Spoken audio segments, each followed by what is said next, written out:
నిజామాబాద్లో rowdy sheeter Riyaz encounter మీద మానవ హక్కుల సంఘం పెబ్బలు గరానికి వచ్చిర్రట.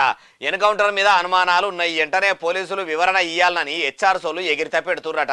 అగోబోదికు రియాజ్ గాడు రీతి తక్కువ పని చేసిండని కొందరు పటాకులు కాల్చి పండగ చేసుకుంటే ఇట్లా అన్నారా అంటే ఇక చెప్తా పాండ్రి.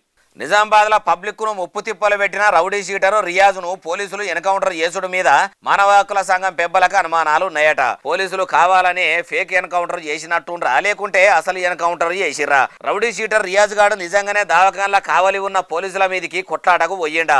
పోలీసులు తుపాకీ గుంజుకొని బెదిరించిర్రా? ఇట్లా మస్తుగానే అనుమానాలు మాకు ఉన్నాయి. మీ పోలీసు పెబ్బలు వెంటనే రౌడీ షీటర్ రియాజ్ ఎట్లా చచ్చిపోయిండు, ఎందుకు చచ్చిపోయిండో మొత్తం మాకు వివరణ ఇయ్యాలని మానవ హక్కుల సంఘం పెబ్బలు పోలీసులతోనే అన్నారట. ఆ గుండెగాడు కానిస్టేబుల్ ను కత్తితోని ఒడుచుడేందో, పోలీసులు వాడిని దొరకబట్టుడేందో, దావకాన్ల ఏసుడేందో, ఎన్కౌంటర్ అవుడేందో. పాపం అంటే దోషం చుట్టుకోబోయింది అన్నట్టే ఇప్పుడు ఆ పంచాది పోలీసుల మెడకు చుట్టుకునుడేందో. ఏమో పోన్రి, ఎవలదైనా పానమే నాయ, 2 పానాలు కూడా వాయే.